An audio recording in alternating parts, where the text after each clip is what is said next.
Okay तो चलिए आज का सेशन में हम लोग डिस्कस करने वाले हैं इन्वर्स ट्रिग्नोमेट्रिक फंक्शन और उसके बाद ग्रेटेस्ट इंटीजर फंक्शन, फिर फ्रैक्शनल पार्ट और ये फंक्शंस का पार्ट है तो कंटिन्यूएशन रहेगा। ठीक है, तो सबसे पहला चीज़ जो आज हम लोग देखेंगे वो है इन्वर्स ट्रिग्नोमेट्रिक फंक्शन।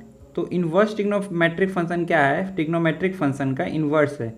अभी इन्वर्स कोई भी फंक्शन का इन्वर्स एग्जिस्ट करने के लिए दो क्राइटेरिया बहुत ही ज़रूरी है कि that function must be one to one and secondly जो फंक्शन कैसा होना चाहिए, that function should be an onto function. ठीक है, वो फंक्शन कैसा होना चाहिए? Onto function. ये दो चीज़ तो मस्ट है और इसी को बोलते हैं कि function must B bijective in nature. ठीक है, तो ये जब दोनों अगर एग्जिस्ट करेंगे तो हम लोग बोलेंगे कि दैट फंक्शन का इन्वर्स एग्जिस्ट करता है। तो फंक्शन बाइजेक्टिव होना चाहिए। कोई भी फंक्शन एफ एक्स अगर बाइजेक्टिव है, if f x is bijective, ठीक है, if f x is bijective then its inverse exist, inverse f inverse x exist. ठीक है, ये बहुत ही इंपॉर्टेंट कॉन्सेप्ट है इन्वर्स जानने के लिए। ठीक है, तो अभी अपना नेक्स्ट जो है वो इन्वर्स ट्रिग्नोमेट्रिक फंक्शन है। तो हम लोग सबसे पहला देखेंगे साइन इन्वर्स ऑफ एक्स। ठीक है, तो इसको समझने के लिए हम लोग साइन एक्स का आगे ग्राफ देख लेते हैं। साइन इन्वर्स एक्स किसका है? साइन का इन्वर्स है। तो साइन इन्वर्स एक्स, साइन ऐसा होता है। ओके, अभी बाइजेक्टिव का मतलब क्या होगा? It must be an onto function and it's must be an one to one function. तो ऐसा कौन सा, देखिए कोई भी trigonometric function one to one function तो नहीं है, तो इसको वन टू वन फंक्शन हमको क्या करना पड़ता है? बनाना पड़ता है, इसको वन टू वन बनाना पड़ता है। तो अगर फंक्शन को सिर्फ इतने डोमेन में देखें, पाई बाई टू और ये हो गया minus pi by two, minus pi by two, तो ये डोमेन में फंक्शन कैसा बन रहा है? ये डोमेन में फंक्शन वन टू वन हो गया and also it is become, देखिए पूरा रेंज कवर हो रहा है वन और ये पार्ट कितना है? Minus one. तो यहाँ पूरा रेंज भी आ रहा है और पूरा डोमेन भी आ रहा है। तो कोई भी एक फंक्शन मान लीजिए एफ एक्स, उसका कुछ एक्स से वाई है, तो उसका एफ इनवर्स एक्स जो होगा उसका वो कैसा होगा? वो कैसा होगा? वाई टू एक्स होगा।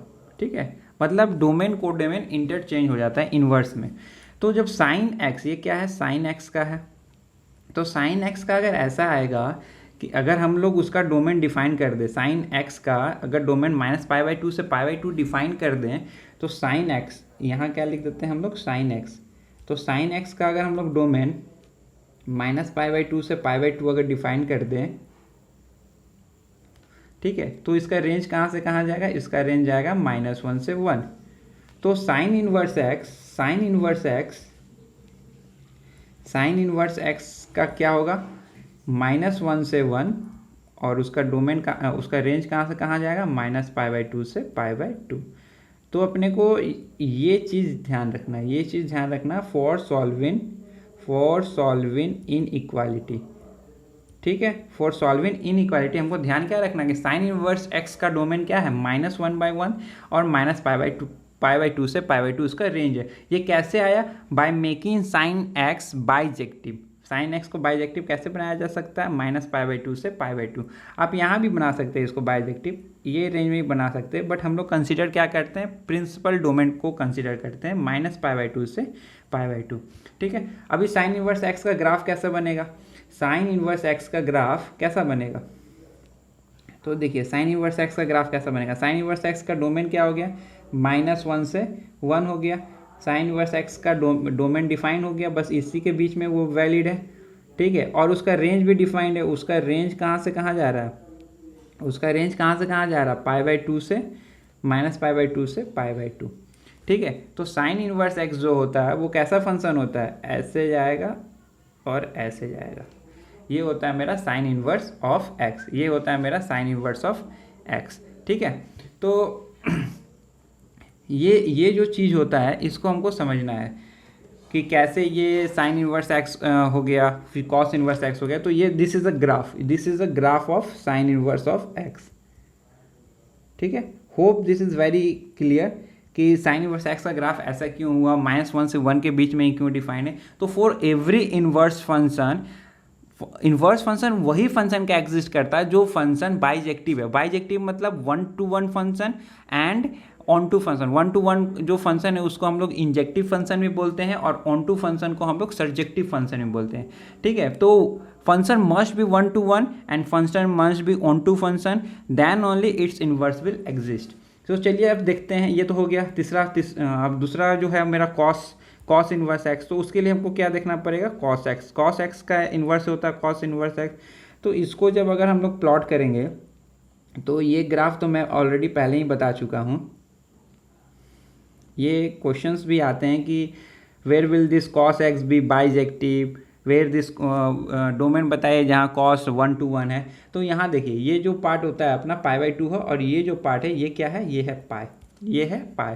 तो अगर हम लोग कॉस का डोमेन देखिए, ये जो पार्ट है ये क्या है -1 आ गया और ये पार्ट क्या है 1 आ गया। तो अगर हम लोग ये पार्ट को कंसिडर करें, सिर्फ ये पार्ट को कंसिडर करें, मतलब कि 0 से पाई के बीच में, so if cos x is considered between 0 से पाई, तो उसका रेंज कहाँ से कहाँ जा रहा है, -1 से -1 से 1 जा रहा है।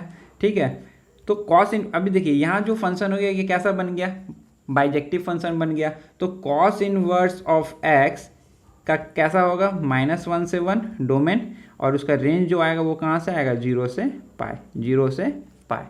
ठीक है, वेरी क्लियर। अगर आपको ये समझ में आ गया तो आप ये दिमाग में कैलकुलेट कर लोगे। अब इसका ग्राफ कैसा बनता है, इसका ग्राफ कैसा बनेगा, इसका ग्राफ भी आसान हो गया।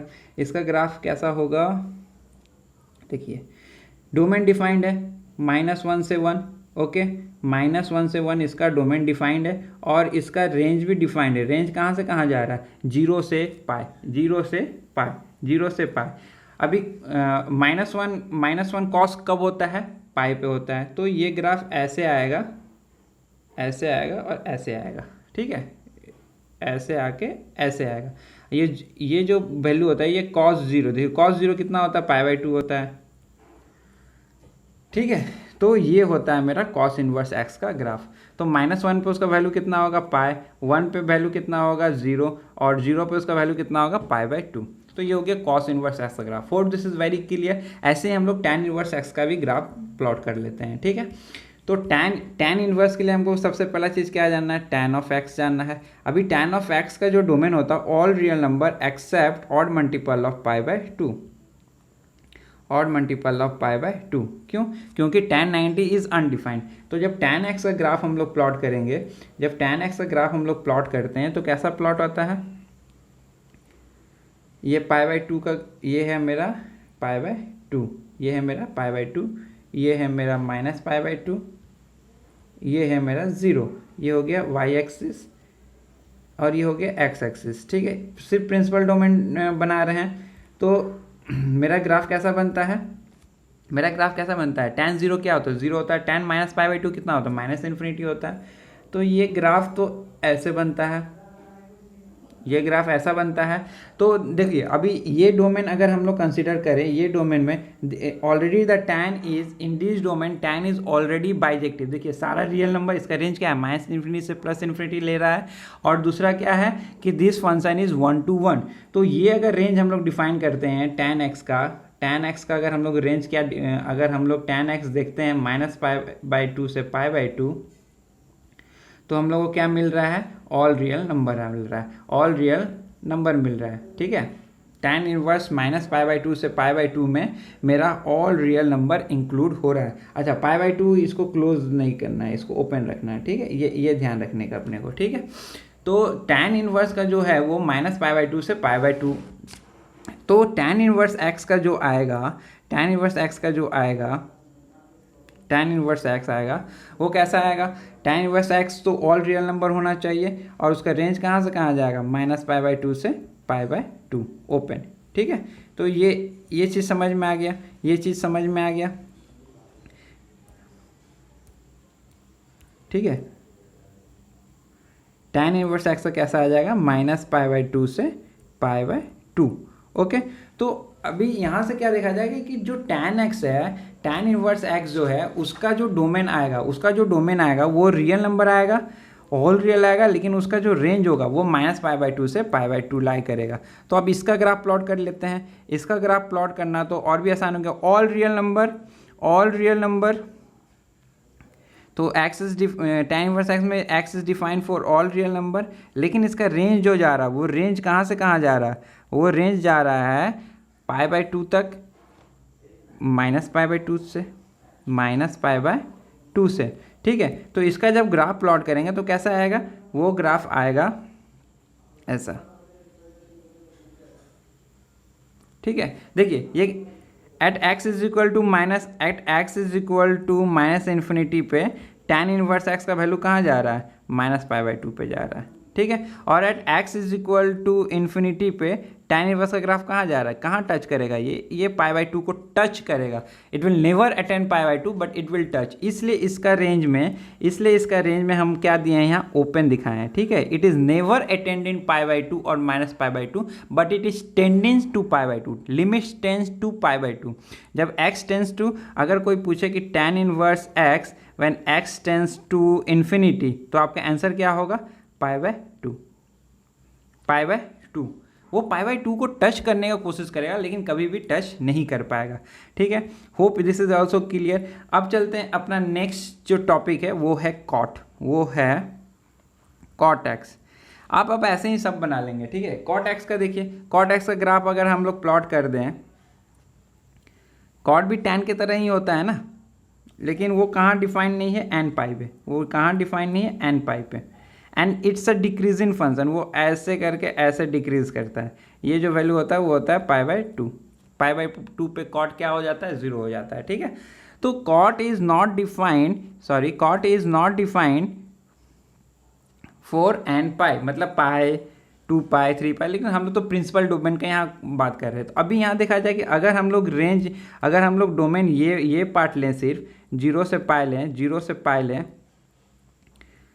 0 भी ओपन, 0 से π लें, तो ये फंक्शन कैसा बन जाएगा, बाइजेक्टिव बन जाएगा।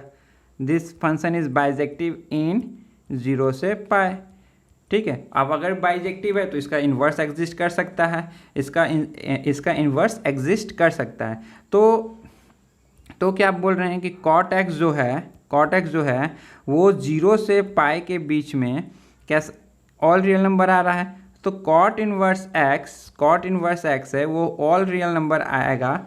ऑल रियल नंबर के लिए कहाँ से कहाँ वैलिड है, 0 से π के लिए, and this will be open, ठीक है। ये समझ में आ रहा है ना, ये इन्वर्स, ये चीज़ समझ में आ रहा है कैसे आ रहा है। अगर कॉट इसका इन्वर्स है तो इसका जो कोडोमेन है वो क्या बन जाता है, रेंज बन जाता है। रेंज बन जाता है। और ये पार्ट जो है वो क्या बन जाएगा, उसका डोमेन क्या बन जाएगा, उसका कोडोमेन बन जाता है। यही होता है इन्वर्स। लेकिन इन्वर्स सारे फंक्शन का एग्जिस्ट नहीं करेगा, वही फंक्शन का एग्जिस्ट करेगा जो बाइजेक्टिव है। बाइजेक्टिव मतलब कि that function must be 1 to 1 and that function must be an onto function. ये दो कंडीशन मस्ट है, ठीक है। तो कॉट इनवर्स एक्स का ग्राफ देखते हैं। कॉट इनवर्स एक्स का भी ग्राफ आसान हो गया। This is defined for all real x यहाँ बना दिए, सॉरी एक्स लिख देते हैं और ये लिख देते हैं मेरा वाई एक्सिस। और इसका मैक्सिमम वैल्यू कहाँ है, पाई है। इसका मैक्सिमम वैल्यू क्या है, पाई है। तो दिस फंक्शन का ग्राफ जो बनाएंगे वो कैसा बनेगा, ऑल रियल नंबर है, ठीक है। और कॉट इनवर्स एक्स कैसा फंक्शन होगा, डिक्रीज करेगा। देखिए माइनस ऐसे आएगा, ये ऐसे आएगा, सॉरी ये ऐसे आके और ये ऐसा जाएगा, ठीक है। मतलब डिक्रीज, कॉट भी डिक्रीज है तो उसका इन्वर्स भी डिक्रीज ही नहीं होगा। तो ये जो वैल्यू कॉट 0 पे इसका वैल्यू कितना आता है, π/2। देखिए कॉट π/2 क्या होता है, 0 होता है। तो कॉट 0 क्या है, कॉट इनवर्स 0 क्या आएगा, π/2। इन्वर्स है सिर्फ, अगर कॉट 0 मेरा π/2 आ रहा है तो कॉट इनवर्स π/2 क्या आएगा, मेरा 0 आएगा, ठीक है। यही तो इन्वर्स का काम है, ये ध्यान रखने का, ठीक है। तो ये मेरा ग्राफ होता है। Now this is a decreasing function, आप देख रहे हो ना ये डिक्रीज कर रहा है। ये कैसा फंक्शन है, डिक्रीजिंग है। तो इनइक्वालिटी सॉल्व करते समय ये चीज़ हमको ध्यान रखना कि that function is a decreasing function और एन इंक्रीजिंग फंक्शन, ठीक है। तो ये ध्यान रखने का, तो ये भी क्लियर हो गया। अभी नेक्स्ट हम लोग बात करेंगे सेक का। सेक एक्स का ग्राफ कैसा प्लॉट होता है भाई। सेक एक्स का मतलब क्या होता है, 1/, this is nothing but 1/cos x। तो ऑब्वियस सी बात है कि जहाँ cos 0 होगा वहाँ सेक डिफाइन नहीं होगा। मतलब कि x के डोमेन में क्या होता है, all real except odd multiple of π/2, 2 और मल्टीपल ऑफ पाई बाय 2। ये तो बता चुके हैं ऑलरेडी, ठीक है। ये यहाँ बताने का बस दिखा दिया आपको। ओके, सो जब सेक का जो ग्राफ बनता है it is not defined for pi by 2। ये हो गया मेरा पाई बाय 2, ये हो गया मेरा पाई बाय 2, ये हो गया मेरा minus pi by 2। Now we are only considering this sec x is a periodic function, लेकिन इन्वर्स कभी भी पीरियोडिक नहीं होगा। क्यों? क्योंकि दे आर बाउंडेड फंक्शन, वो लोग एक बाउंड हो गया है, पर्टिकुलर डोमेन में ही बाउंड है, उससे ज़्यादा वो जा ही नहीं सकता। क्योंकि अगर उससे ज़्यादा डोमेन का हम कंसिडर करेंगे then trigonometric function will no longer be an 1-to-1 function and then inverse will not exist, ठीक है। ये सब कॉन्सेप्ट अपने को बहुत ही क्लियर रखना है। ये हो गया वाई एक्सिस, ये हो गया एक्स एक्सिस। तो कॉस कैसा बनता है, उसका मिनिमम वैल्यू क्या होता है, 1 होता है। ये होता है कॉस, और फिर यहाँ से यहाँ जाता है, ठीक है। और ये क्या हो जाएगा 3 पाई बाय 2। अब हम अगर यहाँ कंसिडर करें तो मेरा जो ये बन रहा है, क्या बन रहा है, मेरा जो ये फंक्शन हमको अगर इसको बाइजेक्टिव बनाना है तो कैसे कंसिडर करेंगे। देखिए ये होगा 0 और ये मेरा हो गया पाई, ये हो गया मेरा पाई, ठीक है। तो अगर हम कंसिडर करें ये पार्ट और ये पार्ट, सिर्फ ये पार्ट, तो मेरा तो ये फंक्शन क्या बन गया, बाइजेक्टिव बन गया। ये फंक्शन मेरा कैसा बन गया, बाइजेक्टिव। तो if sec x is considered between 0 से पाई, 0 से पाई यहाँ लिख देते हैं, ठीक है। अगर हम लोग सेक एक्स को कंसिडर करते हैं 0 से pi except pi by 2, except pi by 2, क्योंकि पाई बाय 2 पर तो इन्फिनिटी जा रहा है, तो उसका रेंज क्या आ रहा है, ऑल रियल नंबर आ रहा है, नहीं, क्या आ रहा है, क्या आ रहा है, ऑल रियल नंबर एक्सेप्ट 1 से 1, ओपन 1 से 1, ठीक है, ओपन 1 से 1। देखिए उसका रेंज में क्या आ रहा है, ये तो वैल्यू क्या है 1 से इन्फिनिटी आ रहा है, और ये वैल्यू क्या है -1 से इन्फिनिटी। मतलब ये जो पार्ट है अपना, ये नॉट इन रेंज, मतलब -1 से 1 क्या है, रेंज में नहीं है, ठीक है। तो ये ध्यान रखने का। तो इसलिए हम रेंज कैसे लिखें, ऑल रियल नंबर, मतलब माइनस इन्फिनिटी से प्लस इन्फिनिटी, लेकिन एक्सक्लूडिंग -1 to -1, एक्सक्लूडिंग -1 to 1, ठीक है, एक्सक्लूडिंग -1 से 1, ठीक है। तो जो मेरा सेक इनवर्स एक्स होगा, उसका क्या हो जाएगा, डोमेन हो जाएगा ऑल रियल नंबर एक्सेप्ट -1 से 1, और जो मेरा रेंज आएगा, ये पार्ट रेंज आ जाएगा 0 से पाई एक्सेप्ट पाई बाय 2। कितना इजी है। अगर ये पार्ट ग्राफ आपको याद है तो आप सेक इनवर्स एक्स का भी ग्राफ कर लोगे, ठीक है। तो चलिए सेक इनवर्स एक्स का ग्राफ आप प्लॉट कर लेते हैं। ये कुछ नहीं है यार, ये सेक इनवर्स एक्स का ग्राफ हम लोग प्लॉट कर लेते हैं, ठीक है। तो सेक इनवर्स एक्स का मेरा जो डोमेन आया, वो डोमेन क्या आया है मेरा, देखिए sec inverse all real number except 1 and -1 and minus, तो -1 यहाँ हो गया, ये हो गया 1, ये दोनों डोमेन में नहीं है, बाकी सब है। और इसका जो ये है रेंज क्या है, 0 से पाई है, तो 0 तो यही है, 0 क्या है, ये है, और पाई क्या है मेरा, ये है मेरा पाई, ये है मेरा, मान लो ये है मेरा पाई। इसको थोड़ा इरेज कर देते हैं, पाई को थोड़ा नीचे ले लेते हैं। मान लीजिए ये मेरा है पाई, ये मेरा क्या है पाई, ये है मेरा पाई। अब इसमें क्या वैल्यू वो अटेंड नहीं करेगा, वो वैल्यू पाई बाय 2 अटेंड नहीं करेगा। तो मान लीजिए ये मेरा पाई बाय 2 है, ये मेरा वैल्यू क्या है, पाई बाय 2 है, ठीक है। तो ऑल रियल नंबर एक्सेप्ट 0 से पाई जाएगा, लेकिन उसका माइनस पाई बाय 2 से, तो ये देखिए 1 से स्टार्ट होगा और ये ऐसे जाएगा, ये टेंड करेगा पाई बाय 2 को अटेंड करने के लिए, और फिर पाई बाय 2 से स्टार्ट होके ये 1 पे कहाँ अटेंड कर लेगा, 1 पे कहाँ आ जाएगा, पाई पे आ जाएगा। तो ये होता है ग्राफ, ठीक है, ऐसा आएगा। तो 1 से 0 this function is an increasing function, minus infinity से -1 is also an increasing function, ठीक है। तो ये ध्यान रखने का अपने को, ठीक है। आप एक वैल्यू भी पुट करके देख सकते हो। तो ये ऐसे जाएगा, तो ये ग्राफ अपने को दिमाग में रखना है, ठीक है। अभी यहाँ से आया is it an odd function, no this is neither an odd function nor an even function, क्योंकि ये देखिए सिमेट्रिकल नहीं है एक्स एक्सिस के, ना ही सिमेट्रिकल है 0,0 के। ठीक है, चलिए अब लास्ट जो अपना ट्रिग्नोमेट्रिक फंक्शन बच रहा है वो है अपना कॉस इनवर्स एक्स, वो है तो कॉसेक एक्स आगे कर लेते हैं। तो आई होप ये आप खुद से कर लेंगे।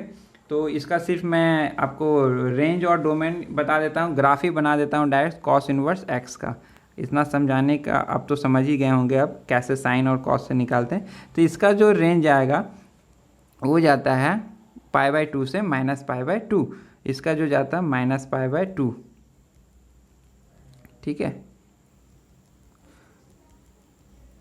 ये होता है मेरा π/2, ये हो गया मेरा -π/2, और इसके बीच में भी -1 और 1 नहीं आएगा। ठीक है, और ये ऐसे आके ऐसे होएगा। एक चीज़ हमेशा याद रखना, अरे सॉरी क्या बना दिए, कि जो भी कॉस जिसमें सी लग गया वो फंक्शन डिक्रीजिंग हो जाता है। ये देखिए ये 1 पे ये वैल्यू अटेंड करेगा, और 1 पे π/2 अटेंड करेगा, -1 पे क्या अटेंड करेगा वो -π/2। ठीक है, तो ये होता है कॉस इनवर्स एक्स का।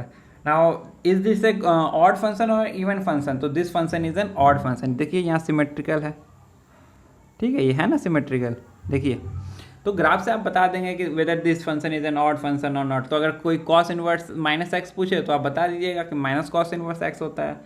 ठीक है, तो हियर ये जो टॉपिक हुआ ये इनवर्स का टॉपिक यहाँ हम लोग कंप्लीट 4 टाइमिंग कंप्लीट करते हैं, because inverse is in itself chapter. तो हम लोग आगे डील करेंगे कैसे इससे क्वेश्चन सॉल्व करना है। ये फंक्शन में इसलिए पढ़ाया गया है कि अगर फंक्शन में कोई भी क्वेश्चंस रिलेटेड टू इनइक्वालिटीज आए तो उसको कैसे डील करने का। ठीक है, तो अपने को ये सब टॉपिक पॉइंट याद रखना है कि इनवर्स फंक्शन कब आता है, साइन इनवर्स एक्स का ग्राफ कैसा होता है, फिर हम लोग ये देखें कि टैन इनवर्स एक्स का ग्राफ कैसा होता है, फिर अगर हमको देखना है कि कॉट इनवर्स एक्स का ग्राफ कैसा होता है। तो ये सब चीज़ें। ठीक है, चलिए अब अपना स्टार्ट करते हैं आज का नया टॉपिक।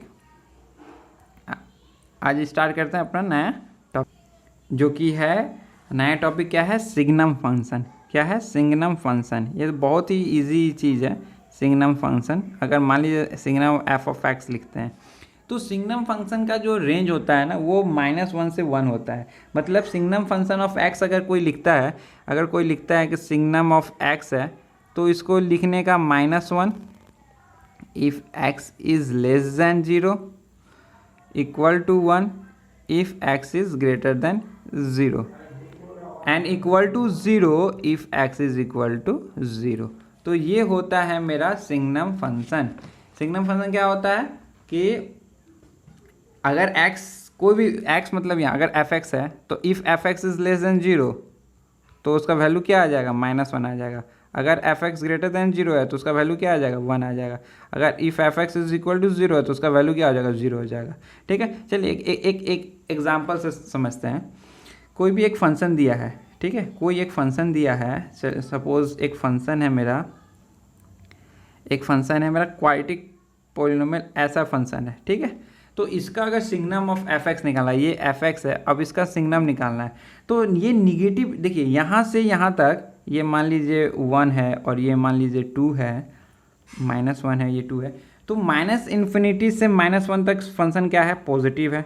तो वो करस्पॉन्डिंग में मेरा जो सिग्नम फंक्शन बनेगा, वो जो करस्पॉन्डिंग में मेरा सिग्नम फंक्शन बनेगा यहाँ बना देते हैं। ठीक है, देखते जाइएगा -1 तक। तो जो सिग्नम यहाँ लिखते हैं सिग्नम ऑफ f(x), ठीक है, तो -1 से -∞ तक में इसका वैल्यू क्या आएगा, 1 आएगा, क्योंकि पॉजिटिव है। और -1 से 2 के बीच में ये 2 हो गया, -1 से 2 के बीच में इसका वैल्यू कितना आएगा, -1 आएगा। और 1 पे 0 हो रहा है तो यहाँ पे ये आएगा 0 आएगा, यहाँ भी 0 आएगा। और फिर यहाँ से -2 से ∞ तक में इसका वैल्यू कितना आ जाएगा, 1 आ जाएगा। तो ये होगा सिग्नम। तो यहाँ क्या दिखा जाए, डिसकंटिन्यूअस। यहाँ ओपन आपको दिखाना पड़ेगा, यहाँ भी ओपन दिखाना पड़ेगा, यहाँ ओपन दिखाना पड़ेगा, क्योंकि अगर 2 पे कोई वैल्यू पूछे, सिग्नम ऑफ f(2) पूछे अगर, तो क्या बताना पड़ेगा, उसका वैल्यू क्या है, 0 है। It's not 1, it's not -1। तो ये क्या है, वो क्या है, वो है 0 वो वैल्यू पे। तो ये होता है सिग्नम फंक्शन। सिग्नम फंक्शन क्या करता है, खाली देखता है कि वो फंक्शन जो है वो पॉजिटिव है कि निगेटिव है। अगर पॉजिटिव है तो वो वैल्यू 1 दे देगा, अगर निगेटिव है तो -1 दे देगा, और अगर 0 है तो वो 0 दे देगा। वो क्या दे देगा, 0 दे देगा। तो ये था सिग्नम फंक्शन का कॉन्सेप्ट। ठीक है, चलिए अब नेक्स्ट देखते हैं अपना आज का नया टॉपिक, जो कि है बहुत ही इंपॉर्टेंट, ग्रेटेस्ट इंटीजर फंक्शन। इस पर बहुत सारा क्वेश्चन आता है, तो इसको हम लोग लिखते हैं greatest integer function. Greatest integer function क्या होता है, ग्रेटेस्ट इंटीजर फंक्शन क्या होता है, इसको हम लोग ऐसे एग्जांपल लेते हैं कि अगर कोई एक वैल्यू है 3.4 और उसको ग्रेटेस्ट इंटीजर फंक्शन बोला गया, तो उसका वैल्यू कितना आएगा, 3 आएगा। मतलब कि ये 3.4 का ग्रेटेस्ट इंटीजर जो मतलब इसका जो वैल्यू आएगा, the integer which is less than और equal to this x. Greatest integer function का आउटपुट क्या होता है कि इट ऑलवेज लेस देन और इक्वल टू एक्स। अगर कोई बोले 3.9 का ग्रेटेस्ट इंटीजर, राउंड ऑफ मत कर दीजिएगा, 3.9 का भी आंसर क्या आएगा 3। -2.5 का ग्रेटेस्ट इंटीजर का कोई पूछे तो क्या है, -2 लिखिएगा, नहीं गलत। -2.5 का तो 2 तो बड़ा हो गया ना, -2 तो -2.5 से ज़्यादा हो गया। तो डिफिनेशन में ही बोला गया कि दिस जो इसका आउटपुट आएगा that will be less than equal और इक्वल टू एक्स। तो इसका वैल्यू कितना होना चाहिए, इसका ये गलत हो जाएगा। ठीक है, तो -2.5 का अगर ग्रेटेस्ट इंटीजर बोला जाए तो वो वैल्यू कितना आएगा, -3। तो ये ध्यान रखने का ग्रेटेस्ट इंटीजर फंक्शन का। ठीक है, तो इसका जो इंपॉर्टेंस प्रॉपर्टी है वो समझ लेते हैं।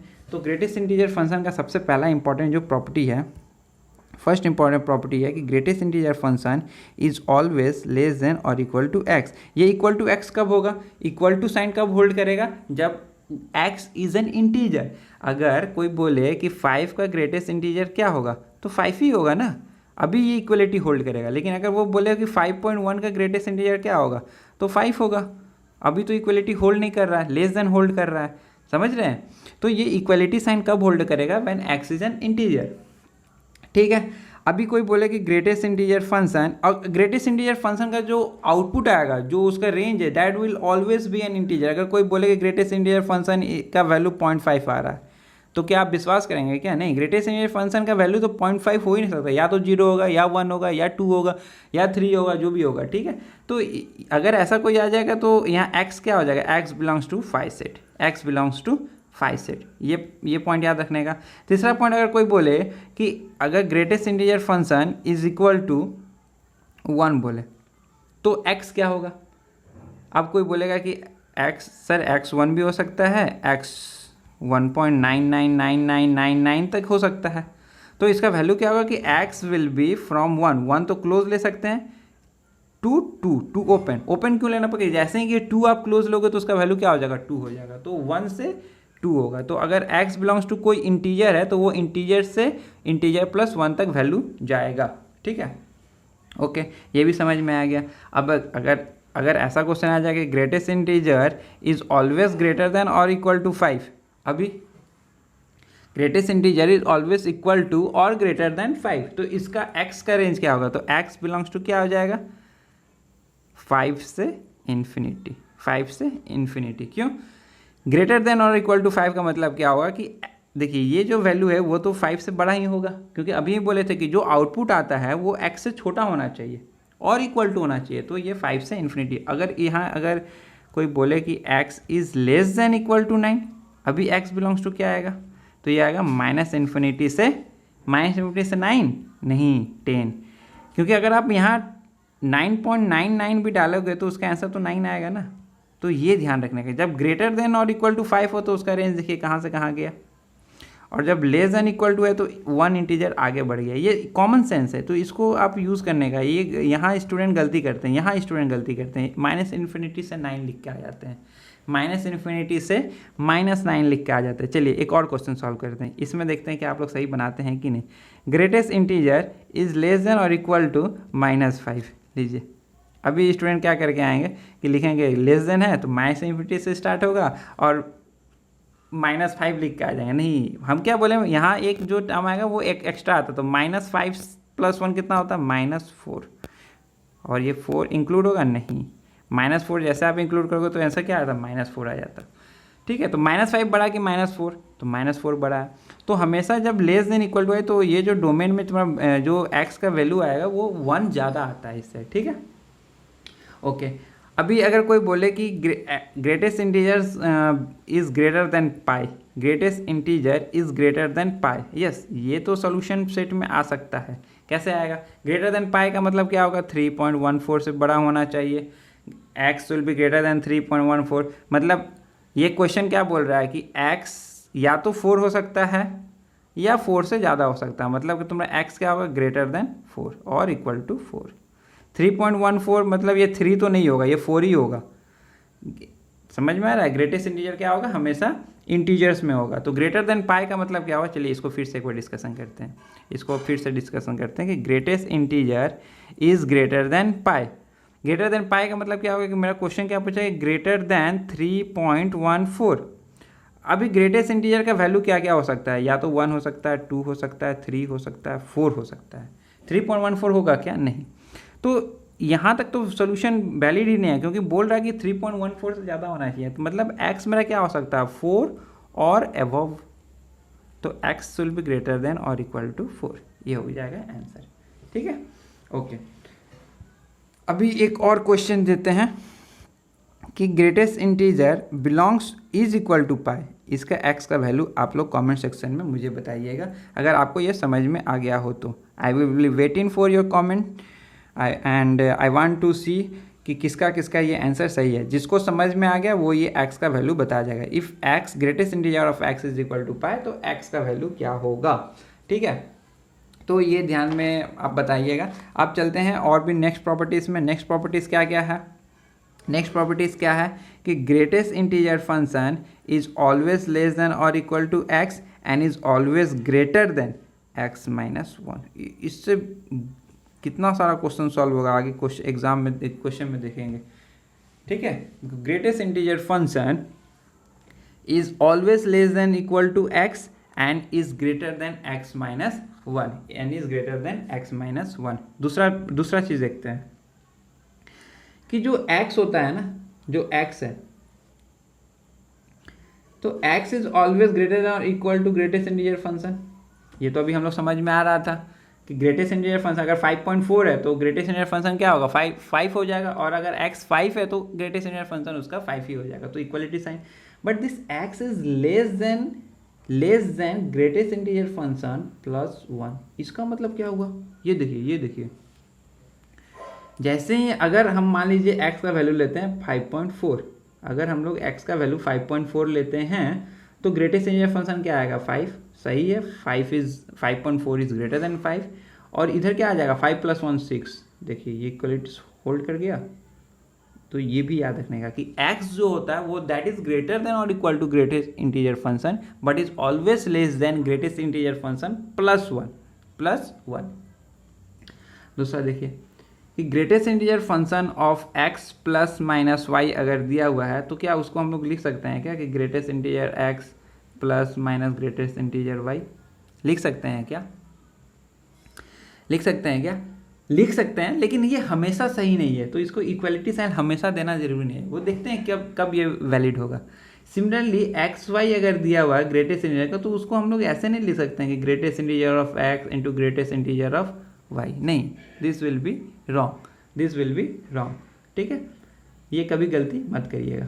हाँ, अगर क्वेश्चन में आपको दिया है greatest integer of x plus minus, यहाँ इंटीजर है, कुछ इंटीजर है, तो वो केस में आप लिख सकते हैं कि greatest integer of x plus minus integer का तो इंटीजर ही आएगा, तो आई लिख देने का। ठीक है, तो ये केस में आप लिख सकते हो, मतलब x plus y is equal to mod greatest integer of x plus greatest integer of y कब होगा, when one of the term either x और y is an integer. When either x और y इज एन इंटीजर, तो आप ये valid होगा, ये valid तभी होगा आइदर, मतलब ये इक्वल टू साइन कब आएगा, जब एक कोई टर्म क्या हो, इंटीजर हो। ठीक है, तो इस पे 2 क्वेश्चन सॉल्व करते हैं, देखते हैं आप लोग कंफर्टेबल फील कर रहे हैं कि नहीं कर रहे हैं। चलिए देखते हैं। ग्रेटेस्ट इंटीजर फंक्शन थोड़ा सा कॉम्प्लेक्स टाइप का हो जाता है, लेकिन ऐसा कुछ है ना, उसका ग्राफ अगर आप प्लॉट करोगे तो हमेशा इंटीजर होगा, ठीक है। ग्राफ अगर आप प्लॉट करोगे तो हमेशा इंटीजर होगा। तो ग्राफ भी बता देते हैं, फिर एक क्वेश्चन सॉल्व करेंगे और फिर आज का डिस्कशन क्या करेंगे, एंड करेंगे। चलिए एक कोई क्वाड्रेटिक पॉलिनोमियल ही ले लेते हैं, उससे क्वेश्चन समझना आसान हो जाता है। तो ये मान लीजिए मेरा 1 है, ये मान लीजिए 2 है, ये मान लीजिए 3 है। अभी इतना ही करते हैं, ठीक है। तो देखिए ये है मेरा 1, ये है 2 और ये है मेरा 3। वैसे सिमिलरली ये क्या, -1 -2 और -3। अभी देखिए 0 से 1 के बीच में मेरा वैल्यू क्या है, लेस देन 1 है। तो ग्रेटेस्ट इंटीजर फंक्शन कैसा बनेगा, ये ऐसा बनेगा। और 1 पे क्या आएगा, ओपन आएगा। 1 पे क्या आएगा, ओपन आएगा। 1 से 2 के बीच में, 1 से 2 के बीच में ये 1 है, ये 2 है, ये 3 है। ये x का वैल्यू हम नहीं बता रहे हैं, हम x का वैल्यू नहीं बता रहे, x कुछ भी हो सकता है, ठीक है। ये ध्यान रखने का, हम लोग क्या बता रहे हैं, ये फंक्शन का वैल्यू बता रहे हैं 1 2 3, ठीक है। 1 2 एंड 3। तो अभी देखिए यहाँ से यहाँ के बीच में फंक्शन कैसा है, यहाँ से यहाँ के बीच में फंक्शन 1 से ज़्यादा है एंड 2 से छोटा है। तो यहाँ फंक्शन कैसा बनेगा, ऐसा बनेगा। देखिए ये बनेगा 1 पे क्लोज्ड और इस पे ओपन। फिर यहाँ कैसा बनेगा, ऐसा बनेगा, इस पे क्लोज, उस पे ओपन। फिर यहाँ कैसा बनेगा, ऐसा बनेगा, इस पे क्लोज। अभी देखिए निगेटिव में, देखिए 0 से -1, 0 से -1 के बीच में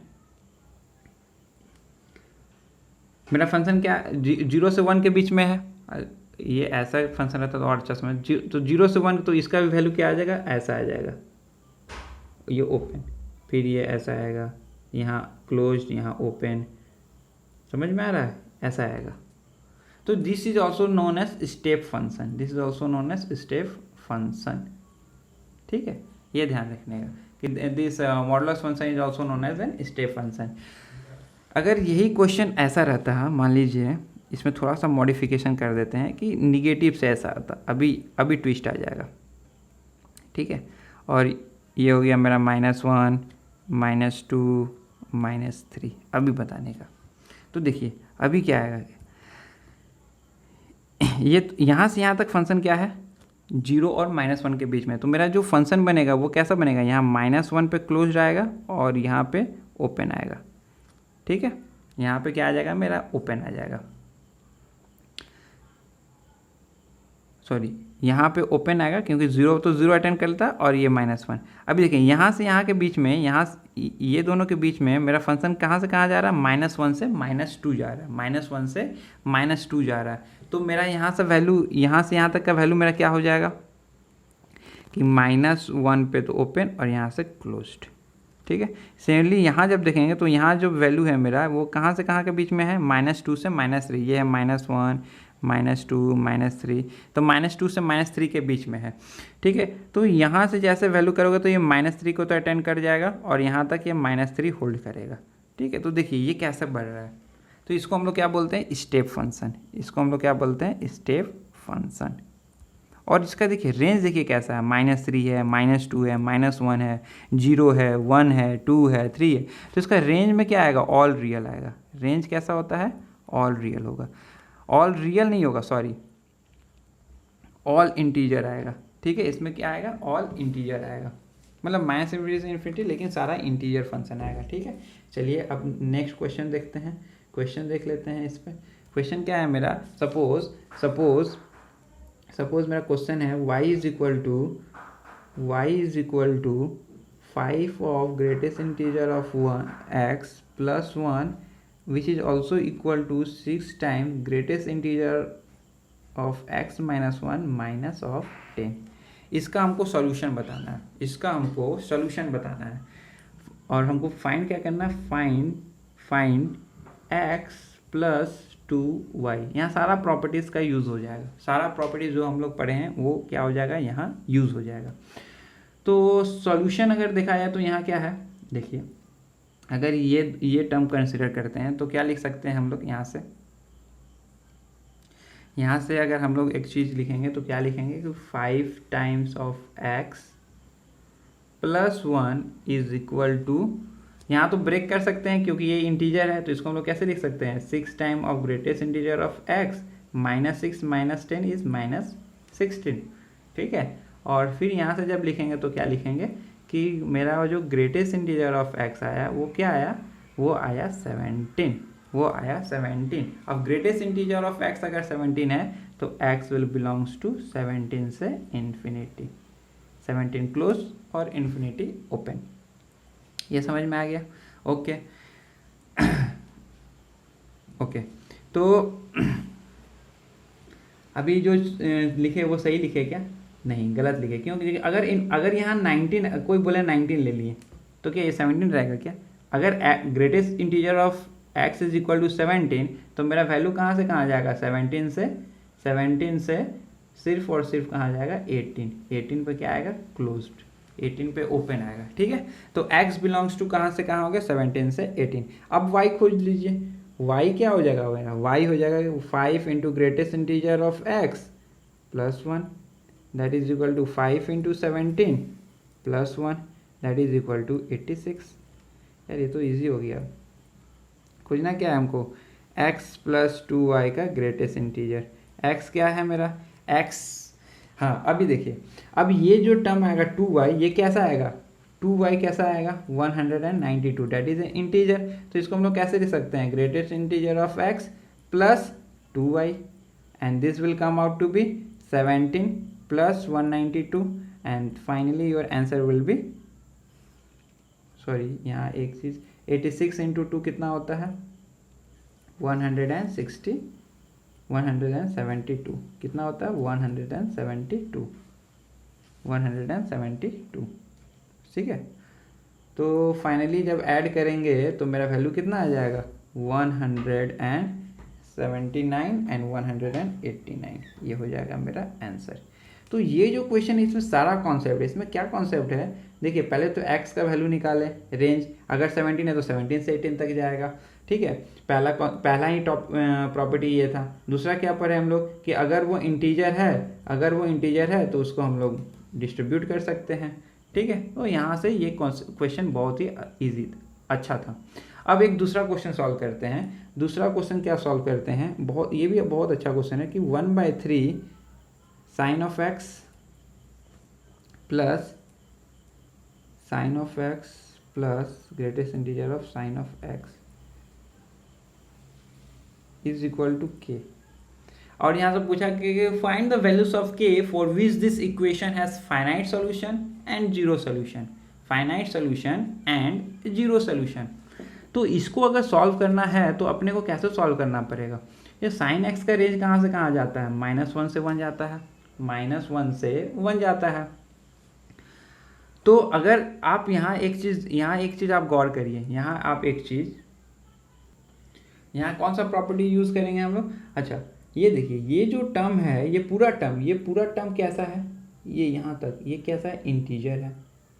तो anything plus integer in greatest integer will distribute. तो इसको हम लोग कैसे लिख सकते हैं? इसको हम लोग लिख सकते हैं greatest integer of sine x plus this integer. ये इंटीजर पे क्या है? Greatest integer of sine x है। देखिए डिस्ट्रीब्यूट हो गया। अभी देखिए ये समथिंग प्लस इंटीजर, तो फिर यहाँ डिस्ट्रीब्यूट हो जाएगा, और फिर यहाँ जब डिस्ट्रीब्यूट होगा तो क्या लिख सकते हैं इसको हम लोग कि greatest integer of x plus integer. तो ये बेसिकली लिखा क्या हुआ था? ये सॉरी यहाँ ऐसे कर देते हैं 1/3। तो ये बेसिकली लिखा क्या हुआ था? देखिए ये जो टर्म था ना, ये लिखा हुआ था कुछ नहीं, ये बस साइन एक्स से लिखा हुआ है, greatest integer of sine x and this is equal to k, greatest integer of sine x. समझ में है? भले ही देखने में आपको इतना लगे बट ये क्या लिखा हुआ? Greatest integer of sine x. अब साइन एक्स का ग्रेटेस्ट इंटीजर बनाने के लिए तो आप लोग बना लोगे कैसे भाई? साइन एक्स कहाँ से कहाँ जाता है? -1 से 1 जाता है। तो साइन एक्स का या तो वैल्यू आएगा -1 ग्रेटेस्ट इंटीजर, या तो 0 या तो 1, यही तीनों वैल्यू हो सकता है। तो के का वैल्यू -1, के का वैल्यू 0, के का वैल्यू 1। अगर ये तीनों वैल्यू है तो फाइनाइट सोल्यूशन आएगा। अगर के का वैल्यू ये 3 से ज़्यादा है, ये 3 का कुछ और है, ये 3 वैल्यू छोड़ के कुछ और है, तो क्या आ जाएगा? जीरो सोल्यूशन आ जाएगा। क्या आ जाएगा? जीरो सोल्यूशन आ जाएगा।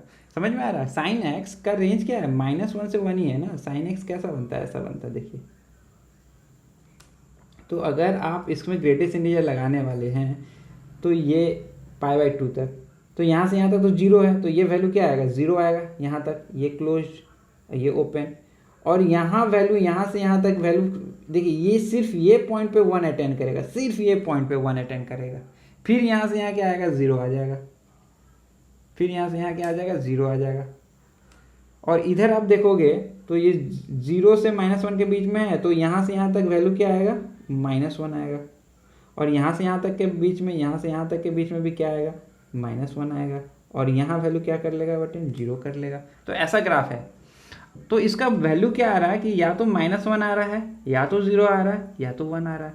तो इज इक्वल टू के, तो के अगर -1 0 और 1 है तभी ये सॉल्यूशन पॉसिबल है, वरना ये सॉल्यूशन पॉसिबल नहीं है। ठीक है, ओके। तो आज का क्वेश्चन, आज का हम लोग सेशन यहाँ ही एंड करते हैं। और एक चीज़ और देख लेते हैं जो कि लास्ट टॉपिक है इसमें। अगर कोई पूछे आपसे कि greatest integer of x plus greatest integer of -x क्या होगा, ठीक है, ये पार्ट आप बताना हमको। And we will discuss this part in our next session. And फिर वहाँ से हम लोग कंटिन्यू करेंगे fractional part. And then we will learn how to calculate period of a periodic function. फिर इवन एंड ऑड फंक्शन तो हम लोग पढ़ चुके हैं, लेकिन उसमें और भी थोड़ा कॉन्सेप्ट पढ़ेंगे। फिर पढ़ेंगे onto function, into function, inverse निकालना। अभी फंक्शन में बहुत सब चीज़ बाकी है। एंड देन फाइनली जो लास्ट में हम लोग चीज़ पढ़ेंगे वो है ग्राफ ट्रांसफॉर्मेशन। ग्राफ ट्रांसफॉर्मेशन जब पढ़ेंगे तो फील आएगा। And then we will end our this first chapter of function. तो यहाँ हम लोग चैप्टर मतलब 1 या 2 क्लास और चलेगा जहाँ हम लोग फंक्शन एंड कर देंगे, ठीक है। And then we will start our next chapter जो कि लिमिट है, ठीक है। तो अभी तक अगर आपको कोई भी डाउट हो तो you are free, you can always post your query either in the comment section or in our telegram channel. The link for the telegram channel will be given in the description box. And if you like our video, please share with your friend who are really preparing for JEE exam. देखिए ये content मैं NDA exam के लिए बना रहा हूँ, but this content is enough for any state engineering exam. कोई भी स्टेट इंजीनियरिंग एग्जाम या AIEEE आप जो JEE मेंस बोलते हो उसके लिए ये इनफ कंटेंट है।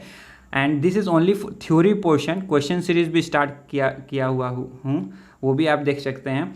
And remember one thing, to crack any competitive exam you need to practice lots of question, lots and lots of question. So my suggestion will be keep practicing, keep learning, and we will meet soon in our next video. Till then, take care, goodbye, thank you.